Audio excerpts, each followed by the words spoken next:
आज हम एक बहुत ही दिलचस्प चीज पर बात करने वाले हैं। सोचिए, एक छोटा सा मामूली सा क्लासरूम प्रोजेक्ट कैसे इंजीनियरिंग के एक बहुत बड़े बुनियादी सिद्धांत को हमारे सामने लाकर रख देता है। तो सवाल सवाल बहुत सीधा सा है, लेकिन इसका जवाब कमाल का है। क्या कागज की एक अकेली शीट, सोचिए बस एक शीट, भारी किताबों का ढेर उठा सकती है? सुनने में तो भाई बिल्कुल नामुमकिन लगता है ना। तो चलिए इस चैलेंज के नियम समझ लेते हैं।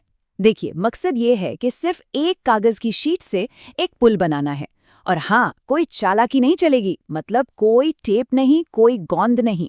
इस पुल को न सिर्फ दो सिरों के बीच की दूरी पाटनी है, बल्कि उसे वजन भी उठाना है।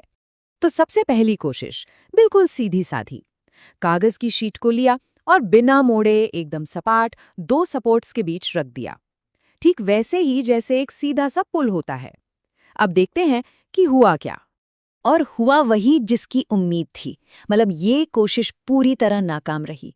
जैसे ही उस पे वजन रखने की कोशिश की गई, पुल तो भाई तुरंत ढह गया। पर ये जो फेलियर था ना, ये बहुत जरूरी था। इसी ने तो असली प्रॉब्लम को हमारे सामने लाकर खड़ा किया। और बस यहीं पर इस पूरे एक्सपेरिमेंट का टर्निंग पॉइंट आता है। एक बहुत बड़ी बात समझ में आई कि अरे, दिक्कत कागज की कमजोरी में है ही नहीं, दिक्कत तो उसके डिजाइन में है। मतलब सॉल्यूशन कोई बेहतर मटेरियल नहीं, बल्कि एक बेहतर डिजाइन था। तो मतलब असली राज मटेरियल में नहीं, बल्कि उसके शेप यानी कि आकार में है। सारी की सारी ताकत कागज के आकार में छिपी थी। और बस यही वो आहा मोमेंट था जिसने सब कुछ बदल दिया। अच्छा, इसके पीछे जो साइंटिफिक प्रिंसिपल काम कर रहा है, उसे कहते हैं स्ट्रक्चरल इंटेग्रिटी। आसान भाषा में समझे तो किसी भी चीज का आकार ही ये तय करता है कि वो वजन को कितनी अच्छी तरह से सह पाएगा। एक सही शेप क्या करता है, वो वजन को पूरे स्ट्रक्चर पर बराबर बराबर फैला देता है। इससे किसी एक पॉइंट पर ज्यादा दबाव नहीं पड़ता। तो अब बारी थी नए डिजाइन्स को टेस्ट करने की। सबसे पहले कागज को तिकोने मतलब ट्रायंगुलर बीम के शेप में मोड़ा गया।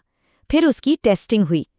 इसके बाद कागज को नालीदार यानी कि लहरों जैसे शेप में मोड़ा गया।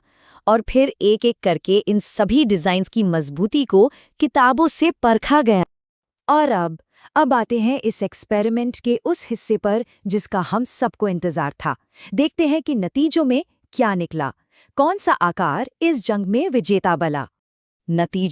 नतीजे सच में चौंकाने वाले थे। देखिए, जो सपाट कागज था उसने उठाई 0 किताबें, जो तिकोना डिजाइन था उसने 2 किताबें संभाल लीं। लेकिन जो नालीदार मोड़ वाला पुल था, वो 5 से भी ज्यादा किताबें उठाने में कामयाब रहा। सोचिए जरा कितना बड़ा फर्क है। तो रिजल्ट एकदम क्रिस्टल क्लियर था। नालीदार फोल्ड्स वाला डिजाइन ही असली विनर था। और क्यों? क्योंकि उसने वजन को यानी कि लोड को पूरे स्ट्रक्चर पर इतनी खूबसूरती से बराबर बराबर बांट दिया कि किसी एक जगह पर प्रेशर बना ही नहीं। आप जरा इस छोटे से क्लासरूम एक्सपेरिमेंट से बाहर निकलते हैं और देखते हैं कि ये छोटा सा आइडिया हमारी असल दुनिया में बड़े पैमाने पर कहाँ-कहाँ काम आता है। और आप यकीन मानिए, ये मामूली सा लगने वाला सिद्धांत हमारे चारों तरफ मौजूद है। जो बड़े बड़े पुल हम देखते हैं, उनमें लगे तिकोने फ्रेम जिन्हें ट्रस कहते हैं, या फिर वो कार्डबोर्ड के बक्से जिनमें हमारा सामान आता है, उनकी नालीदार बनावट, यहाँ तक कि हमारे छतों और बीम्स में भी यही फोल्डेड डिजाइन इस्तेमाल होता है ताकि वो भारी वजन सह सकें। हर जगह यही साइंस है। तो आखिर में इस पूरे प्रोजेक्ट से जो सबसे बड़ा सबक मिला, जो पर्सनल डिस्कवरी हुई, आइए उस पर नजर डालते हैं। उस स्टूडेंट ने अपनी रिपोर्ट में एक बहुत गहरी बात लिखी। उसने लिखा, मैंने सीखा कि आकार मटेरियल की मजबूती से ज्यादा महत्वपूर्ण है। सोचिए कितनी बड़ी सीख है ये, और मिली किससे? एक बहुत ही साधारण से एक्सपेरिमेंट से। तो देखिए, ये प्रोजेक्ट सिर्फ साइंस या इंजीनियरिंग के बारे में ही नहीं था, इससे कहीं बढ़कर था।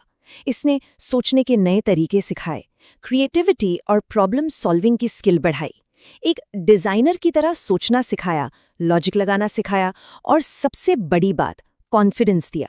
और अब जाते जाते एक सवाल, जरा सोचिए, हमारी दुनिया में ऐसी और कौन-कौन सी बड़ी प्रॉब्लम्स हो सकती हैं जिन्हें सॉल्व करने के लिए हमें किसी नए महंगे मटेरियल की ज़रूरत नहीं है, बल्कि बस मौजूदा चीज़ों का आकार बदलकर, उनका डिज़ाइन बदलकर ही हल निकाला जा सकता है।